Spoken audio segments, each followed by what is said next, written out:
I'm Ward Hendon, and I am a early stage climate tech investor. I'm also on the board of the New Mexico Green Bank. I also, and of a lot of relevance to this evening, recently started an organization called Talent Lab. So tonight we're going to talk about something that touches a lot of our economy, really all of our economy, and all of the new sort of areas of the economy that are emerging, jobs and workforce training.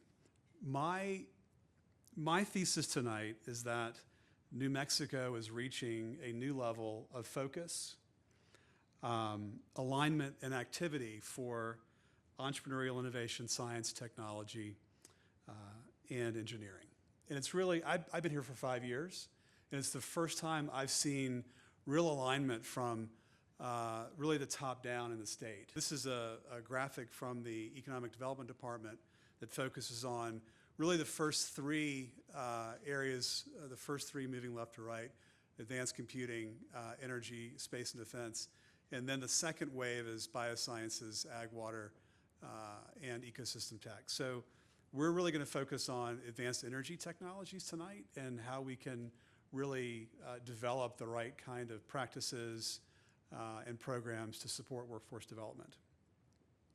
So I should also mention that to catalyze this ecosystem, the State Investment Council, Mary is here with us tonight, has done an amazing job of focusing capital on venture firms like mine to invest in companies that are going to have some impact in New Mexico. So over the past 4 or 5 years, there's been almost $2 billion invested.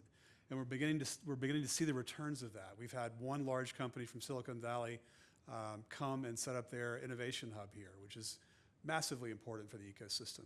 And we're starting to see more of that. But one thing is going to hold us back from realizing our potential, and that is, will we have enough talent here? Will we be able to scope the jobs that are coming, create the curricula that we need to train people? And so that's what we're going to focus on tonight. Another driver here that is creating a lot of pressure is we are, some would say, at peak oil or close to it. And for a state that relies on 30 to 40% of its operating budget on oil and gas, that's a real wake-up call, that we really have to put the pillars of the next wave of our economy in the ground now and build around those before the oil and gas runs out. And you can see it's happening. You know, in 2004, here's where we got our energy in the state, 87%, almost 90% from coal. 20 years later, renewables have taken up almost half of that. And here's what's coming. There are these new areas that, you know, we are, as Sarakamon mentioned earlier, we did a program on geothermal, and we are seeing the benefits now of companies beginning to explore here with new technologies and finding geothermal resources. We have an incredible amount of capacity here for geothermal, and we'll talk about these areas.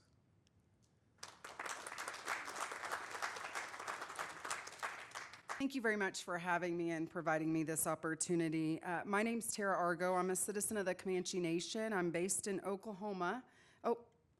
And my background is in oil and gas, as Ward said, transmission and tribal engagement. I realize not everyone is a fan of oil and gas. I'm not here to debate that.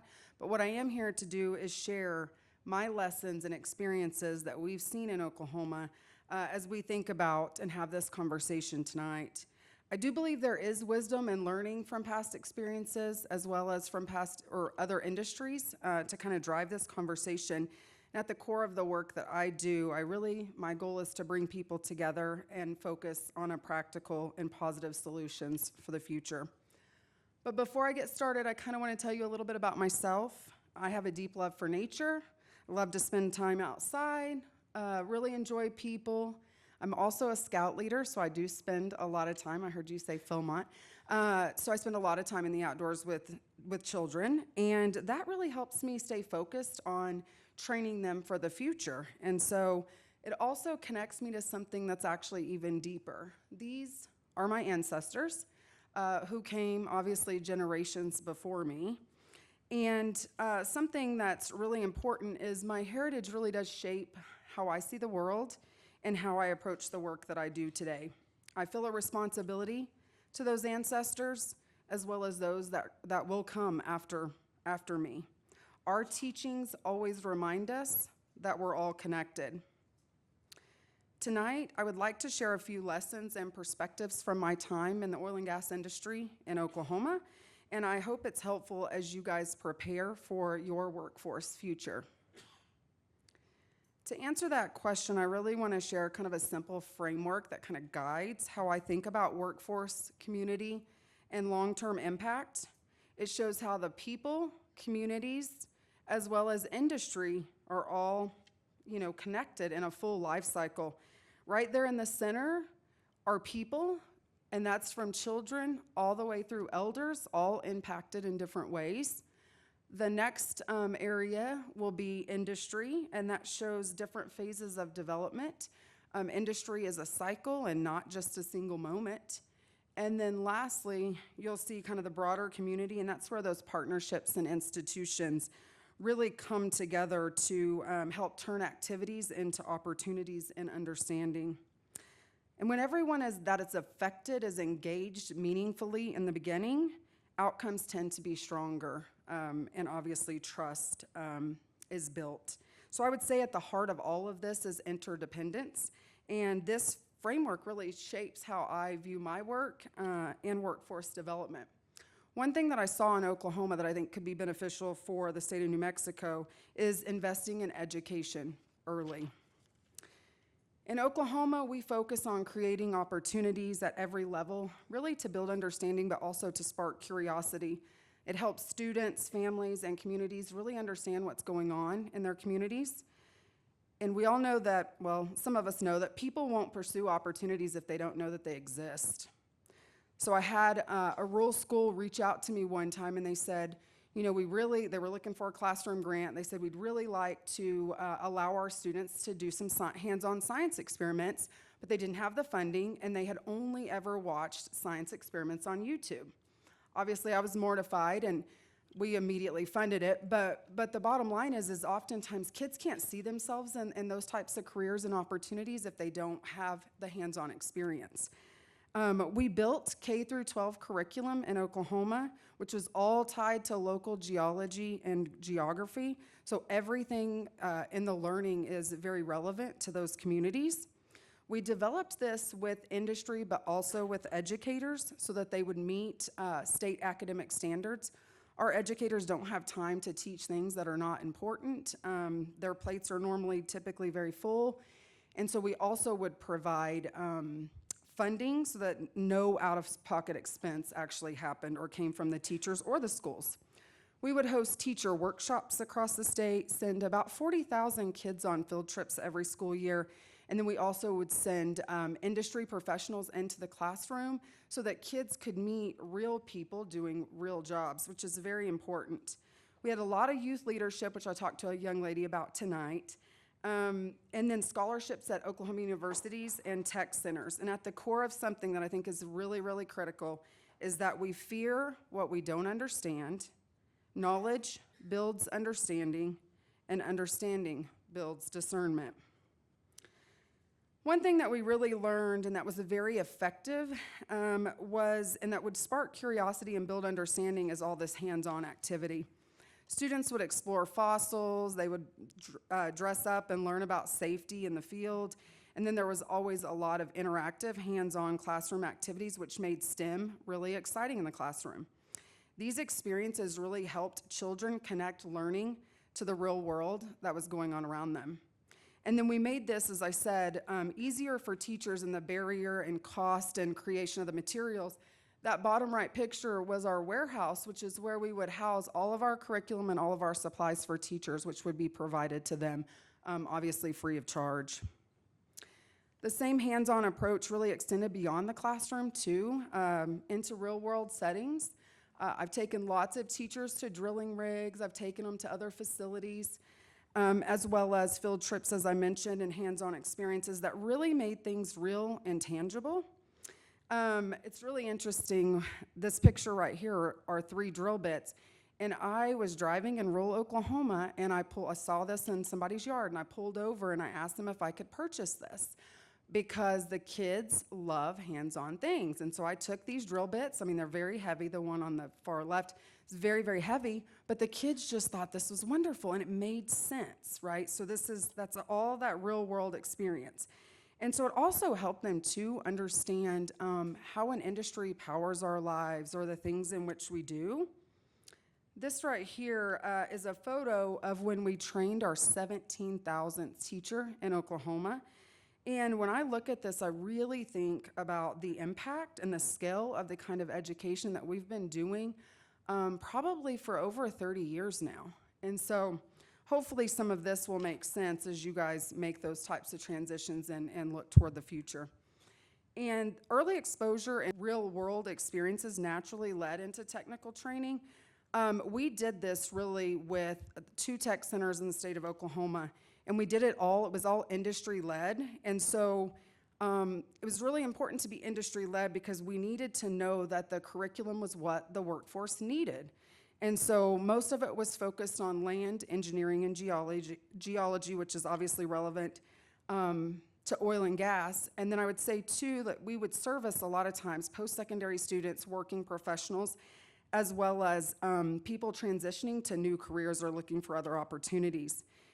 And then obviously as the workforce needs changed, we would obviously update the curriculum to make sure that it remained practical and relevant. There was also some internships that was available through our industry partners as well. Technical training was really important, but another thing that we saw that was very powerful was when we extended the training beyond the classroom and we would go into the broader community.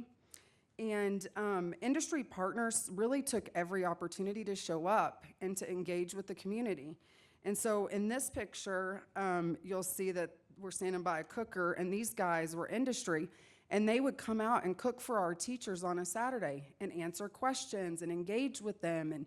And that was really critical. We also spent a lot of time in the communities in which we worked in doing community STEM nights, which would then have industry at many different tables leading different types of STEM activities, which made it really fun for families to come out and really a relational atmosphere versus a very transactional one, and it made such a difference in our communities. And so what I learned, though, is that when learning opportunities are visible and accessible and really embedded in your community, it really does make a difference because it allows community participation and the trust really starts to build. And so over time, I also learned that engagement went really beyond education, and it went even more into actually how projects were developed. And all those lessons actually shape how I do the work that I actually do today, which my current focus is tribal engagement. And today I apply all those lessons, as I mentioned, in early project development across private, state, and federal lands. My work spans 6 states and 28 nations. This video here from eHistory helps illustrate a very important truth, which is anywhere that you work in the US, you're going to be on the traditional homelands of one or more tribes. Tribes have a unique government-to-government relationship and a connection to the land that is really deeply tied to our culture and identity.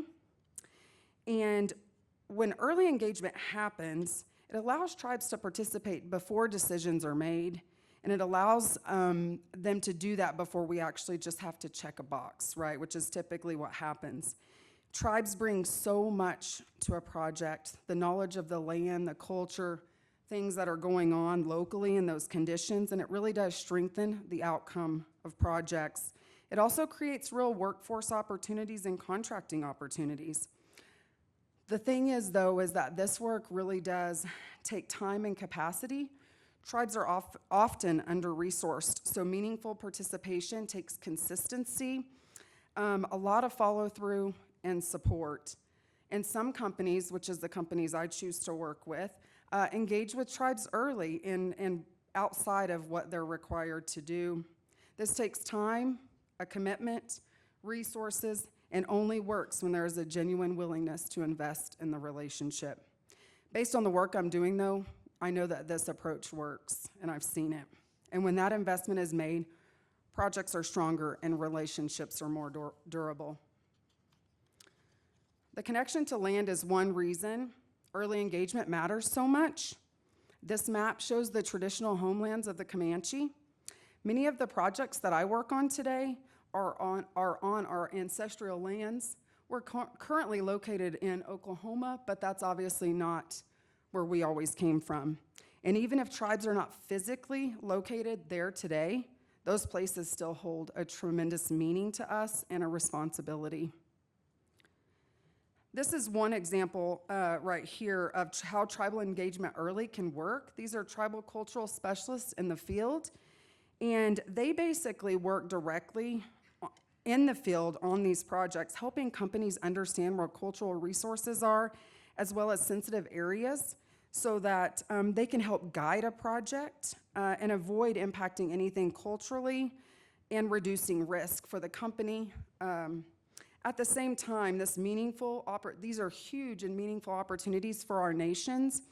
And I once had a TIPO, Amanda Hill of the Kiowa tribe out of Oklahoma. She's their tribal historic preservation officer.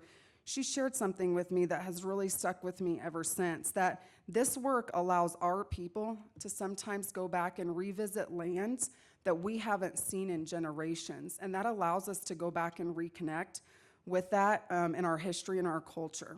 And so for many of us, this isn't just technical work. It is a way of honoring our ancestors, protecting what matters, and strengthening the relationship between tribes, the land, and our future generations. This is one example of how early engagement can benefit a project as well as the people connected to the land. And this is also a reminder of why responsibility doesn't end once a project is built. It continues throughout the full cycle of that project, and the relationships must do the same. And this brings me to designing with the end in mind. All energy systems have a life cycle, from development to operations to end of life. And responsible development means thinking about the end from the beginning. When decommissioning and reclamation are overlooked, it can undermine trust and leave long-term impacts. But when done well, reclamation can leave the land better, likely most of the time, than when it was found. And that phase deserves the same care and intentionality as project development. It also creates opportunities for community and tribal involvement, including workforce and economic development opportunities. In places like Oklahoma and New Mexico, I'm sure you guys may have heard about orphaned wells. Any place that there's been a long history of orphaned oil and gas wells, you're gonna see this growing challenge. And orphaned wells are just wells that no longer have an operator, and they typically fall back to the responsibility of the state. They are a reminder of why end-of-life planning matters so much, and why accountability through that full life cycle of energy development is really important. When one operator fails to meet that responsibility, it can impact public trust for the broader industry. Based on the work that I'm doing today, I believe there is real opportunity to involve communities and tribes in the planning, in the decommissioning and reclamation planning. After showing kind of the scale of that orphan well challenge, which I know is so massive, I want to share one example of how industry is responding to those legacy impacts. In Oklahoma, we have a company called Rebellion Energy Solutions, and it's one company that's working to really address these orphans. They're plugging those legacy assets, they're reclaiming those sites, and then they're restoring the land that would otherwise be an environmental liability. And so work like this is happening really across Oklahoma, where restoration is returning the land back to its native state. And from a workforce perspective, this work is highly, highly skilled. One of the field teams for Rebellion, there's 7 people on that field team, and they have a combined 250 years of field experience. Most of them come from a traditional oil and gas background. However, they're now applying those same skills, and they're just using it at a different time in the energy life cycle. This work shows that it is possible to return to these past impacts, take responsibility, and create forward-looking solutions. When we take responsibility across the full life cycle, we do more than build projects. We build trust, we build relationships, and we create long-term impact. And these are actually a few pictures of rebellion. Here's some wells that were left and they were abandoned. And then here they are with some soil samples. They've returned this back to its native state. And then these were bison that were returned to reclaimed land and are able to live there and live a happy, healthy life. So as I conclude tonight, these are my personal perspectives shaped by my experience and offered with sincerity. My hope is to always bring people together and allow everyone affected to participate, contribute, and prosper together. Our teachings remind us that life is about relationships to our family, to our communities, to our work, to the land, the creatures that live on that land, and to our Creator. And those relationships carry us through the entire life cycle. Everything is connected, and we are all one. New Mexico has a unique opportunity to design its future intentionally in a way that builds projects and leaves a legacy. Thank you. And I'll turn it over to Vina. Good evening, everyone. My name is Vina Pabutia. I'm the Dean of the School of Business, Media, and Technology at New Mexico Highlands University. So before we dive in, I want to tell you a little bit about myself. How many of you know about the dodo bird? Okay. Do you know where it was from?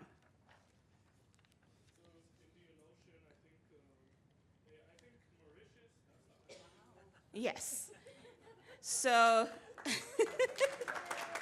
I wish I had a little gift for you, but I didn't expect anybody other than my husband and my friends to know where Mauritius was.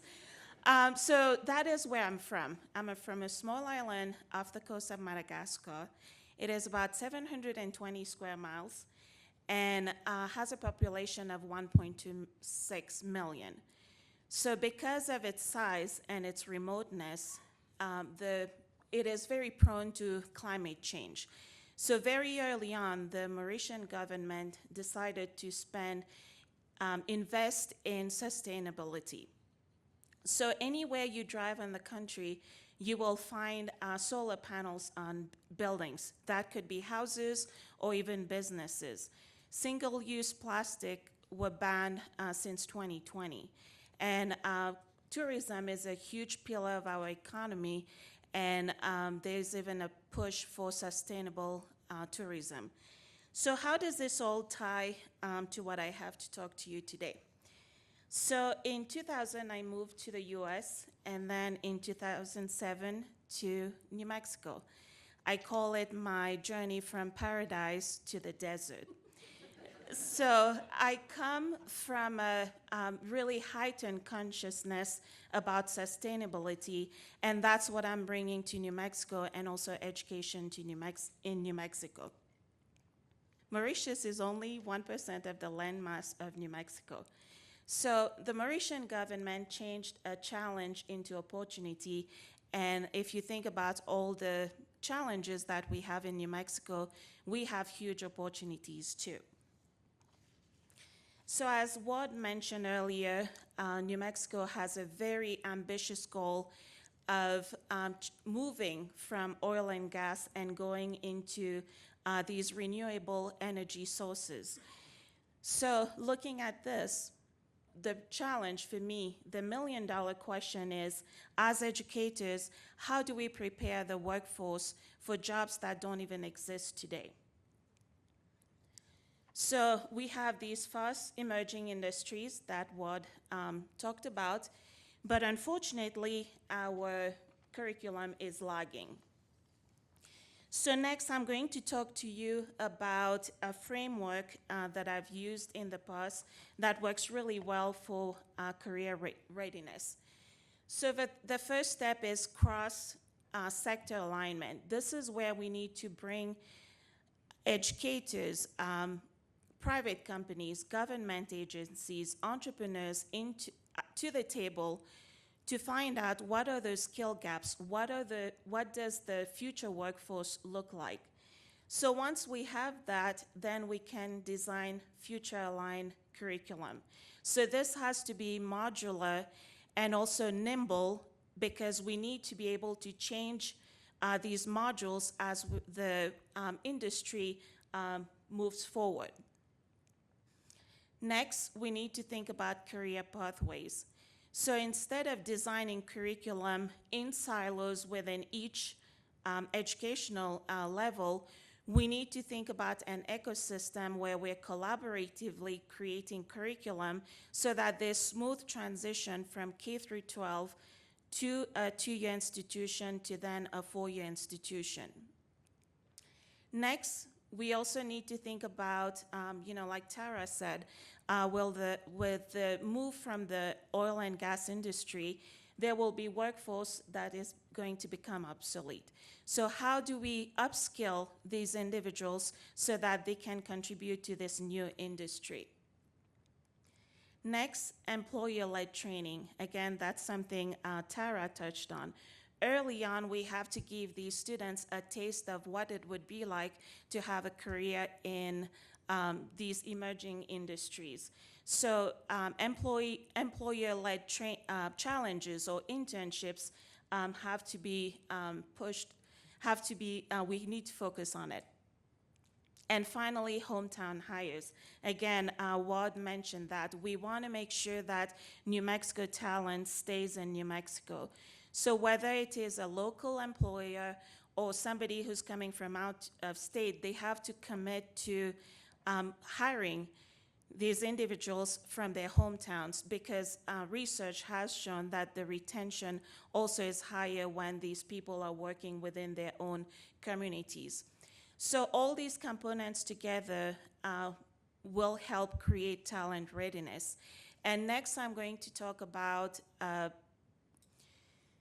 case study in the area of biomass, which is one of those renewable energy sources we talked about earlier. So I had a crash course in biomass when I attended the Biomass Summit in Cimarron, New Mexico in October 2025. So Ward cannot answer this question, but show of hands, do we know what biomass is? Okay, that's pretty good. So biomass is where we're taking these biomass sources, so it could be wood products, it could be animal waste, it could be food waste, that we are then turning into these biofuel. We can use it for fuel, we can use it for heating, and there are various bioproducts that can also come out of this. So at the summit, I learned about biochar, which is a byproduct, again, that we can use to make sure that we have really good produce. I heard of these women who have a business in Albuquerque where they're taking the food waste from cafeterias and restaurants and turning that into compost that is then again being used to produce healthier vegetables and such. I also heard about biocarbon that can be used in construction. And actually, New Mexico Highlands University will be starting many construction projects, and that can be used in the construction materials to make the buildings more resilient, but then at the same time, reducing our carbon footprint. That is something that our president is pushing forward. So I'm going to concentrate on one of the sources, which is wood. More than 30% of the landmass of New Mexico is covered by forest and woodland. So there's opportunity here for us to use that source and create these bioproducts that will help the state. So in 2021, I lived the American dream when my husband and I bought a house in Rosiada, New Mexico. It was the house, but without the picket white fence because the HOA doesn't allow it. But exactly a year after we closed on this house was the biggest wildfire in New Mexico, the Hermit's Peak Gulf Canyon wildfires. And for 6 weeks, we were displaced. And for one of those, that first week, we didn't even know that we had a place anymore to call home. And I wouldn't wish that on my worst enemy, the experience that we went through. So biomass can be the solution. This is just a picture of something I see every day when I leave for work. This is an example of what is left from the wildfires. So you can see there's a lot of burnt wood that we can extract and use to bring money. So workforce development, we're thinking economic development, but what's most important is to bring some revenue back to these landowners who are still waiting for FEMA money. And also at the same time, we can convert this to biochar that then can be used back into the forest to make sure that we recover from the wildfires. So back to the summit, we brought together government agencies, WARD was there, we brought entrepreneurs, educators, and what did we do? We brainstormed a lot around key areas that are necessary for biomass industry to be a success in New Mexico. We also took a trek in the wilderness to find out how these strategies could be applied. So the output was this beautiful collage of sticky notes. And we gathered all of this and created 8 work streams with actionable goals. So now we're going to be sharing that with the state and other entities, but at the same time, we are looking for people to help with each of those work streams. So now what? So all the educators in the room, of course, we got together, and since then, we've started meeting regularly to think about what is needed in terms of education, again, in the area of biomass. So that entails Dr. Omar from New Mexico State University, Dr. Gabriel from University of New Mexico, and finally myself from New Mexico Highlands University. And I'm happy to report that early output of this collaboration has been the creation or future creation of a course where we will have shareable or shared goals, but then we can take it back to each of our institutions and then cater it to the needs of our students, but also the community. We've also identified key stakeholders we need to be involved with. So the New Mexico Economic Development Department has funding for innovative solutions, but we also have the workforce solution and also the center at the New Mexico State University that will help us with funding for internship. Something that wasn't clear to us right away but came to us later was the identification of 2 additional stakeholders. So one is the New Mexico Public Education Department, and the other one, the New Mexico Higher Ed Department. So we need champions at every level of education to join us to develop this curriculum to make sure that we produce the talent. So in this case, I've just provided the example of one of those renewable energy sources. We've developed one course, but there's so much more to do. Tying it back to the framework that I showed you earlier, so by attending the summit, we were able to get the skills gap and the competencies that we will need. We've started meeting. We have that one course. We are calling to educators to join us in developing those career pathways. We also have identified funding for the employer-led training. But like I said, there's so much more for us to do. So if you're interested in this work, if you want to collaborate on one of those work streams, please join us. Thank you so much for your time. Now I will pass it on to Solomon, who's a trailblazer in himself. I've talked a lot about the student's perspective in my presentation, what's a better way than to hear from an actual student on what he thinks about this upcoming industry? Thank you.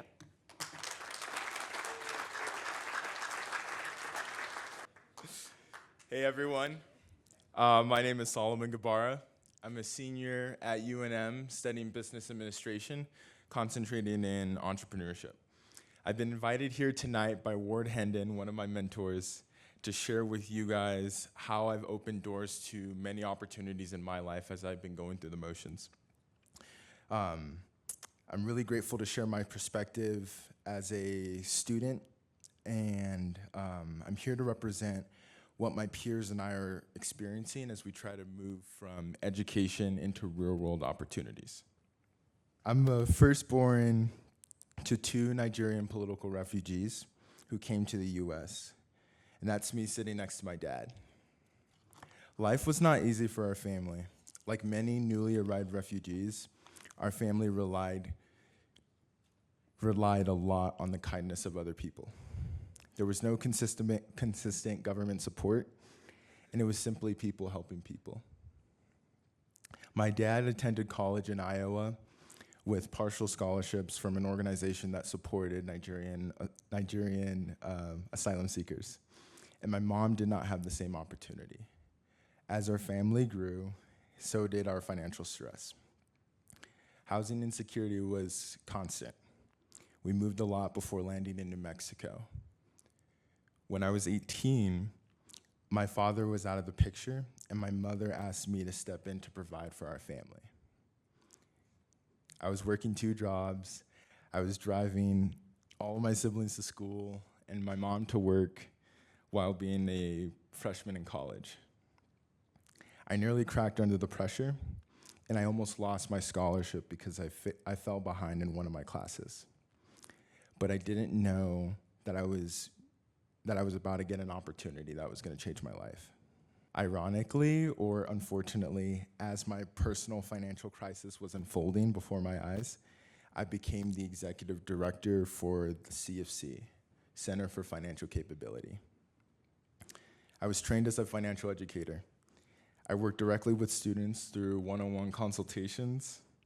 I listened to students about what they were scared of and what held them back and what they actually needed support with. That experience gave me visibility into how many students were carrying pressure similar to my own. Since then, I've broadened my perspective through so many different diverse research opportunities, internships, studying grit, and academic student success. I also crowdfunded an entrepreneurship program in Rome this past summer, and came back and paid it forward to the community by sharing my experience. I'm excited to spend this summer in Japan through the UNM Honors College, where I look forward to broadening my worldview through art and culture from a new perspective. For a kid who struggled with his basic needs, what I experienced in these last 4 years at college and in life in general has been beyond my imagination. I shared this picture to show that I didn't begin with privilege, and yet by accessing the right rooms and being connected to the right people, it's changed what's possible. It's changed what's become possible for me.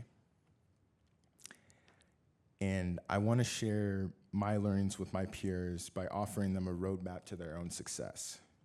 Financial security is the foundation to a good life, and I want to help my peers get there too. And that's why I'm building Talent Sync. Over the last few years, I've been working a lot, very closely with both students and employers, and I've heard and learned that there's a very clear gap. And on the student side, I've been hearing a lot of things like, no one's hiring. I keep applying, but I never hear back from anyone. And from the employer's perspective, I hear the same thing from a different perspective. We can't find the right candidates. It feels like no one's hiring, and employers feel like they cannot find the right candidates. And because that's the case, something deeper must be going on here. So I've been asking myself, what's really happening? Well, from the students' side, I've heard three things consistently show up. First being a deep fear of not being seen.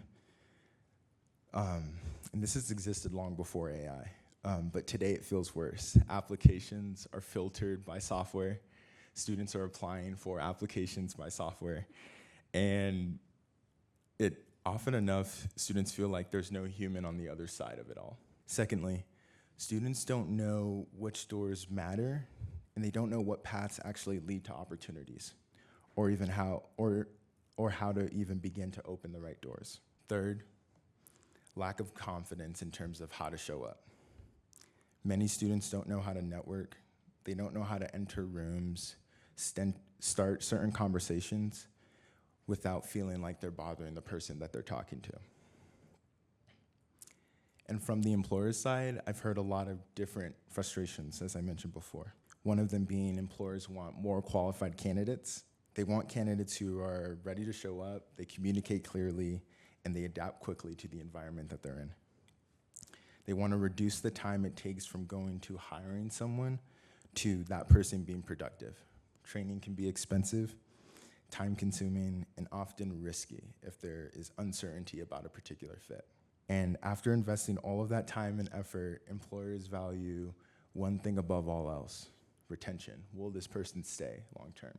They want people who are committed, prepared, and are likely to stay. Over the last 4 years, I've been working closely with my peers and helping them become more qualified candidates for the jobs and internships that they're after. I decided to start Talent Sync, a platform that connects students and employers by turning relationships into clear pathways instead of disconnected applications. Because in my own experience over the last few years, opportunity comes through proximity and not through online applications. Through Talent Sync, I'm taking what I've learned from working with peers, working with employers, and navigating these systems myself as a student and turning it into something practical and actionable. We make sure students are not alone, they're not behind, and they're not without options. We do that by giving them the support they need to help build the right skills and connect them to the right opportunities. At its core, my company helps students understand where to show up, how to show up, and what to do next, while helping employers reduce uncertainty and connect them with prepared talent. Talent Sync focuses on two things. The first being upskilling. We give students practical best practices and industry-specific strategies and knowledge so they know how to prepare, communicate, and take action in the fields that they care about or are learning about. Secondly, ecosystem navigation. We help students understand where opportunities exist through a clear resource directory and a curated pathways to networking events and career fairs that are happening. We also ready emerging talent by shifting their mindset. Firstly, showing up where opportunities form. I cannot be selected if I'm not visible, and opportunities rarely come from applications alone in my experience and the experience of many other students. It comes from being present and being present in the right rooms. Secondly, leading with curiosity and not credentials. Before I'm trying to prove myself that I'm qualified, I learned what the people around me are working on and what they need. Asking good questions builds trust faster than listing my achievements and accomplishments. And thirdly, being a contributor to other people's success. Whether or not the job is on the table, looking for ways to help connect or add value is really important. Contribution builds social capital, and social capital creates opportunities. We focus on helping employers connect with strong and ready candidates, but retention is up to the employer, and it happens after the employer hires someone. There are three things that have shaped whether or not students imagine staying with the companies that they're either interning with or starting with. Firstly, fair compensation and financial growth. Students stay when pay provides stability today and grows alongside of with their responsibilities and performance tomorrow. Clear expectations around growth matters just as much as starting pay. Supportive people and a culture of care. Students are more engaged when managers treat them like people, not headcount, and create workspaces that feel respectful, human, and supportive.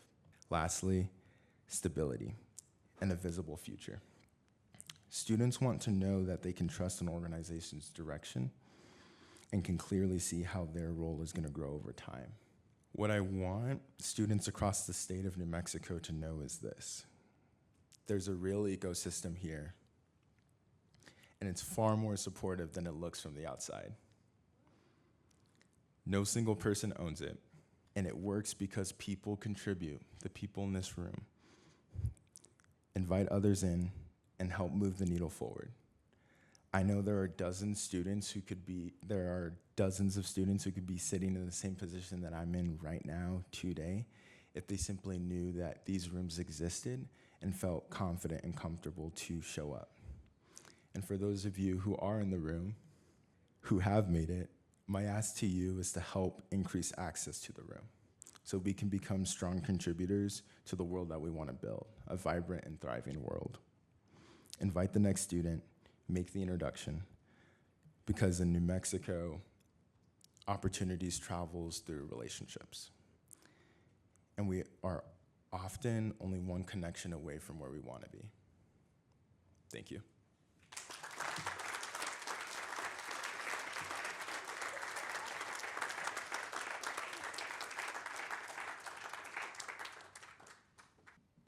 I'm struck by how we increasingly need to force ourselves out of our comfort zones and away from our devices to really be able to do that, because they're out there. And the point of tonight is to help us understand just the opportunities are out there, and you've got to hunt for them, and that just requires a little more effort. But it's frustrating sometimes to think that students are frustrated because they don't see opportunities out there. So I think we've just got to keep talking about it, right? We've got to do a better job. Can I add one more thought on that too? Please. Like Vina was just talking about, the How to Win conference, How to Win as a UNM student is something that I'm putting together. The whole goal is students teaching other students the skills they need to be successful in a thriving world that's changing so quickly. And you talked about institutions having a pulse on student problems. That's what I sort of internalized. I think that's really crucial. And I think me being in this chair with you guys with so much experience and insight and wisdom is part of the solution. It creates a pathway for other students to do the same. As you were talking about before, we look to the role models that we have for ourselves. We see them as mirrors of what we could potentially be. And the more this happens, the higher chance that we're gonna help solve the problems that students are facing too, because they do change as time goes on too. So, yeah. Good. Okay. Let's move to what does good look like. And Tara, let me ask you, 5 years from now, what headline would tell you New Mexico got workforce transformation right? Oh man, that's a hard one. Of course, he'd give me a really difficult one. I think I'm going to be looking at your community engagement, your education. What are you doing for those local communities all the way up? You know, I know it took us 35, 40 years to get there, but I'm not saying it's going to be done overnight. But what I do know, as I said, is that we fear what we don't understand. So it's going to be really critical that you guys are in the communities. And I think as citizens too, we have to take the responsibility to learn ourselves, right? Like if those things are moving into my community, I'm going to figure it out, you know, ask questions. Start to develop that. I think that's going to be really important. So I think that's what I'd be looking for, you know, like what does it look like? How many jobs are in the industries that you're, you know, you're moving toward, and that's probably what I would say. Okay. Vina?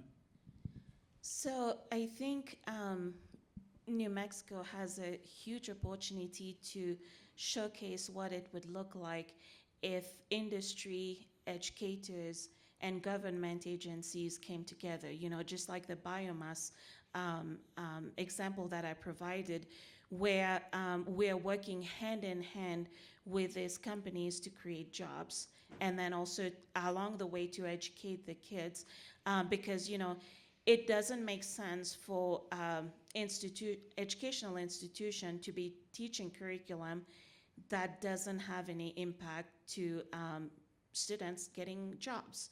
So instead of us just saying like, this is what we think the students need, we need to sit down and have more of those conversation where every, you know, my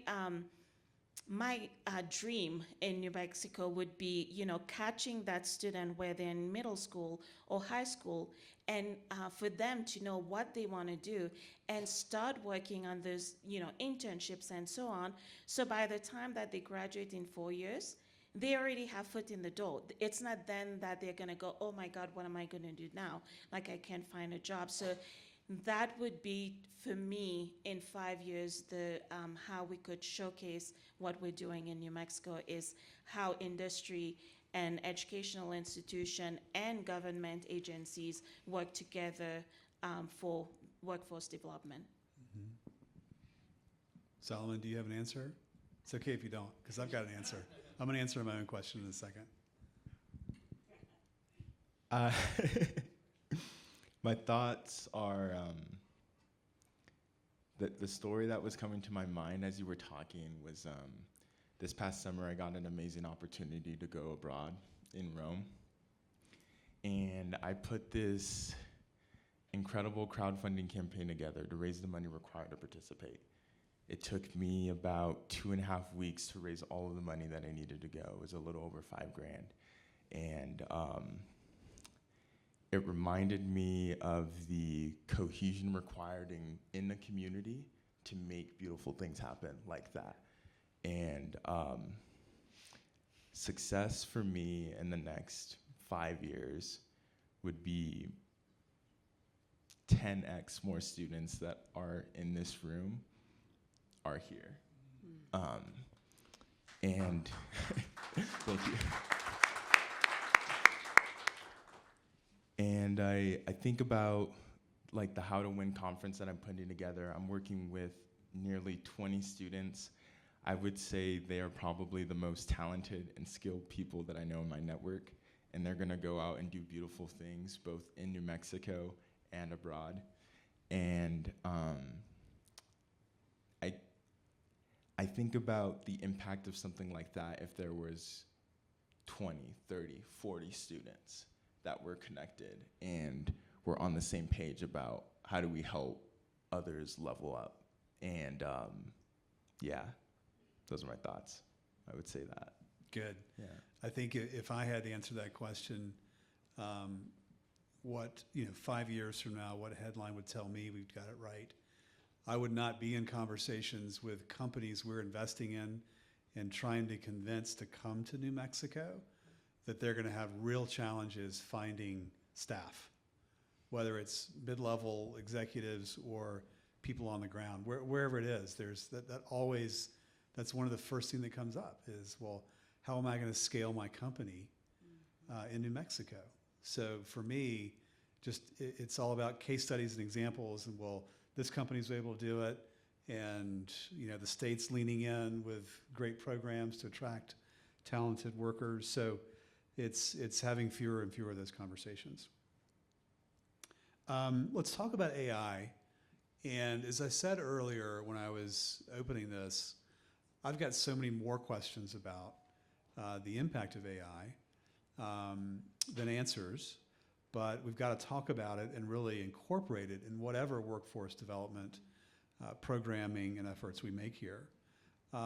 Let me start, Vina, with you as an educator, and I was an educator as well. I taught at a business school like you do.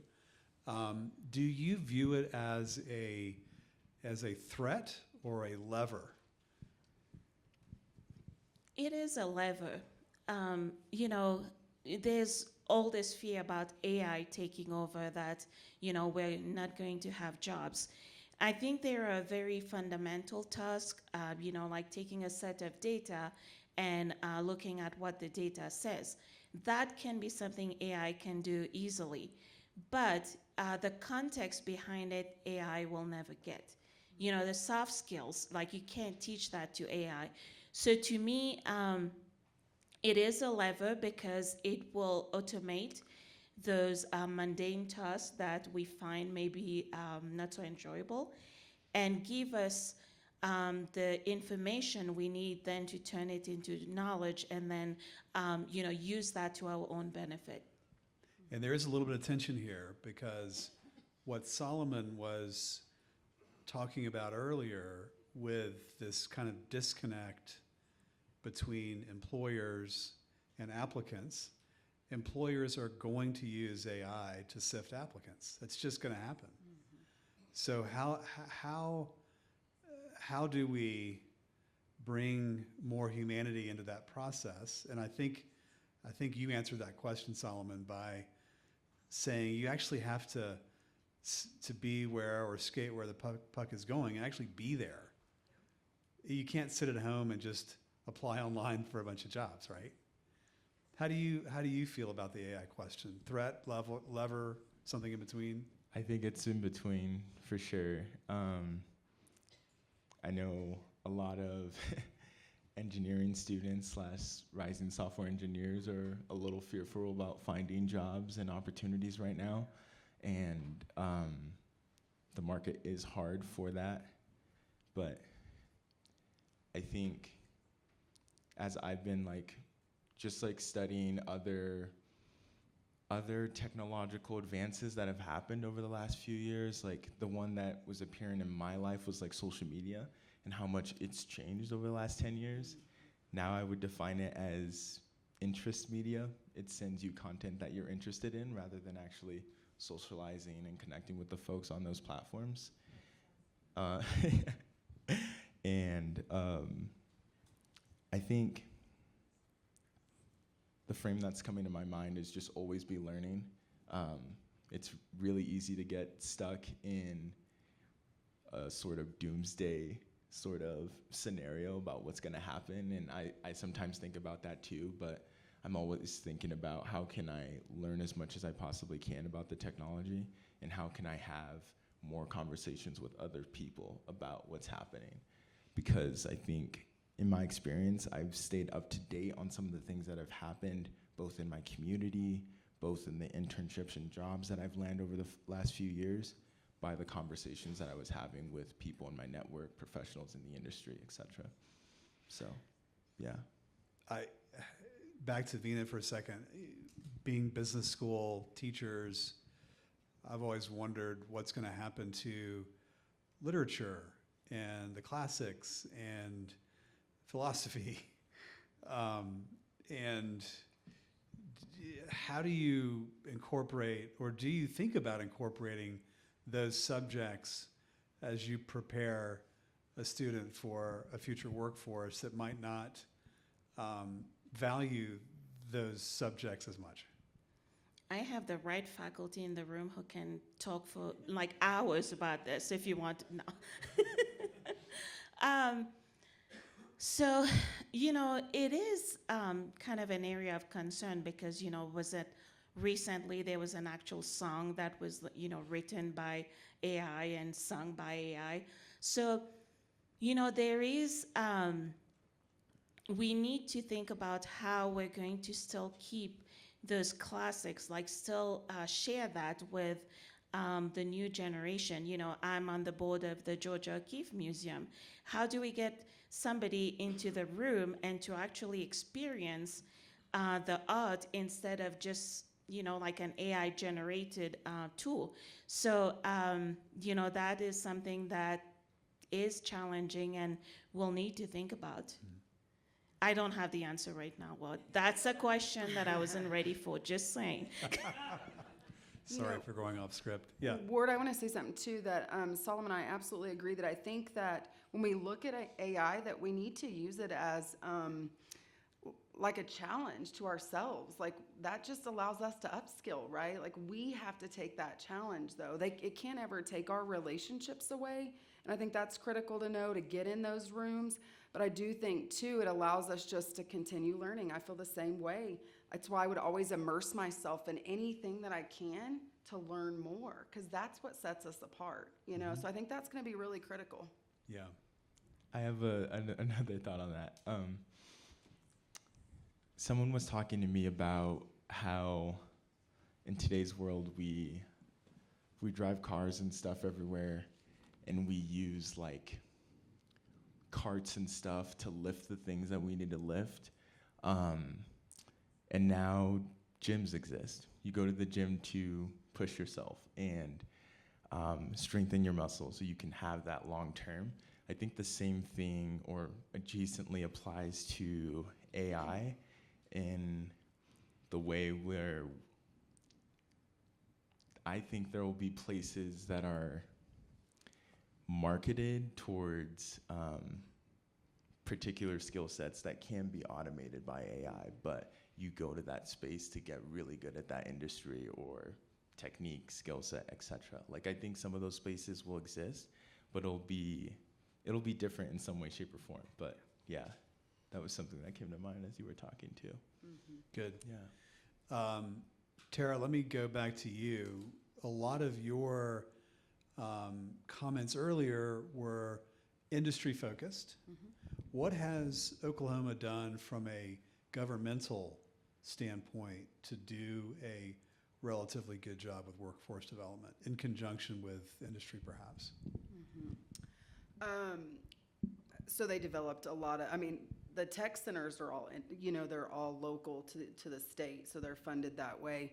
I would say that that's really been it's been all industry focused, and I think that's something that is really beneficial here is that it's always going to be a funding issue and a sustainability issue to continue to fund that, and industry is the only ones that know what they need, right? So it's critical for them to talk to these guys and sit at the table with them to be able to fund that, but also and to work with the state government and stuff. But in Oklahoma, ours was really led by industry because they knew that at the end there would be a need to have a sustainable, not only just a sustainable workforce, but a sustainable industry that could survive long term. Well, what do? We design with the end in mind, right? So I think that's probably, I don't know that the state, and if you watch any or read anything about Oklahoma, you probably see what's going on in our state politics, so I'm not even going to go there.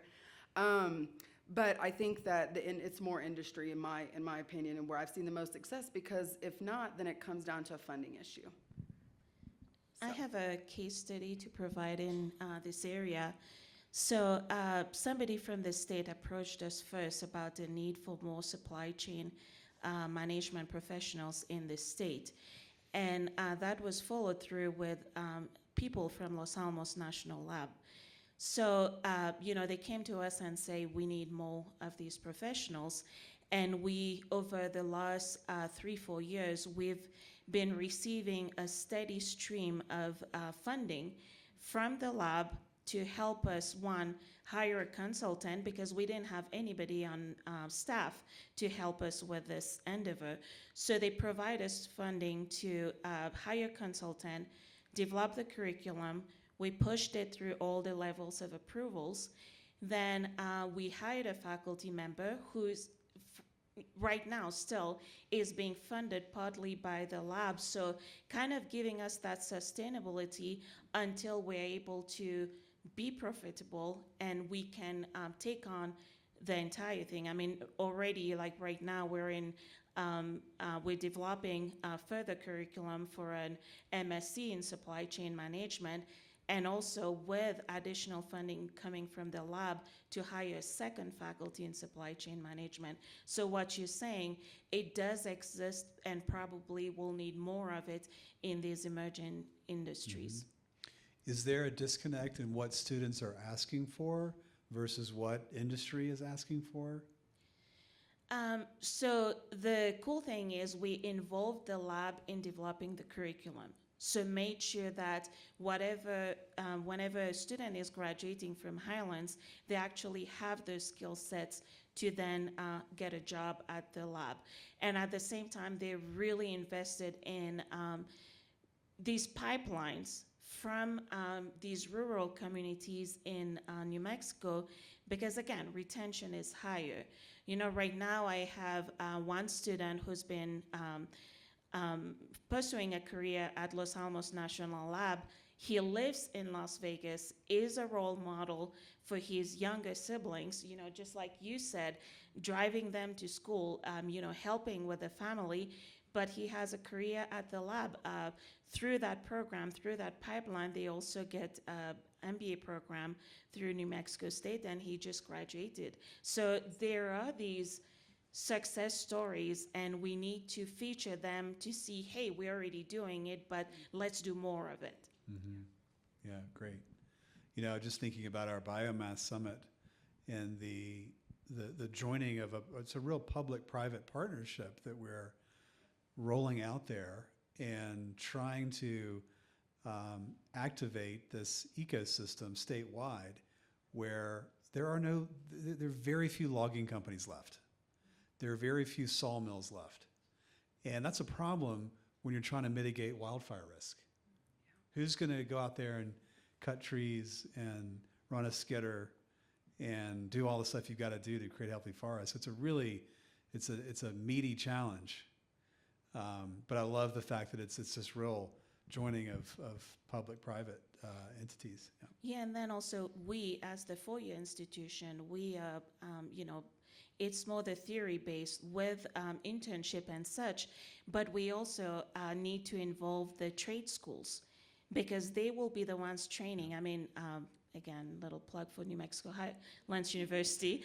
We do have a great forestry program where we're training students to go out. During the summer, their main goal is to go out and pick up the pines and bring them back, take the seeds out. We're converting them to the seedlings and then taking it back to the forest.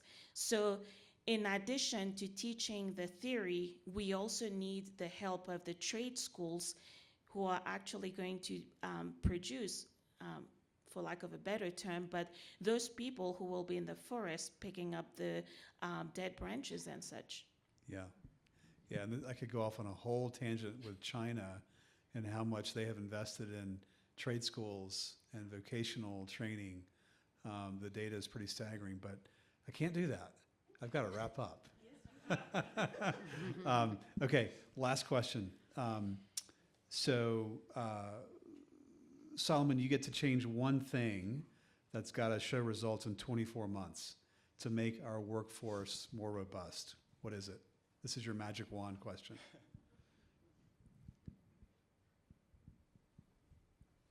There's something called the WIOA program, or WIOA. Basically, it's called the Workforce Connections Program. I call it a custom internship program. You can basically go to any employer and say, hey, I want some experience. I want to level up my skills. The state will pay me for the next 4 months to intern with you guys. Let's set it up. My magic wand would be every student across the state of New Mexico is required to use that at one point in their college career. Yeah.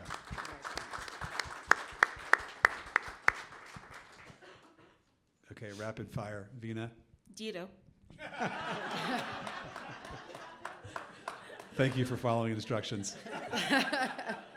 No, that's really incredible to know. And I think I agree with you that I think that having that, and then again, I always go back to the idea that it's getting those people in the rooms and letting industry know that, hey, we can come work for you. We're looking for that skill set.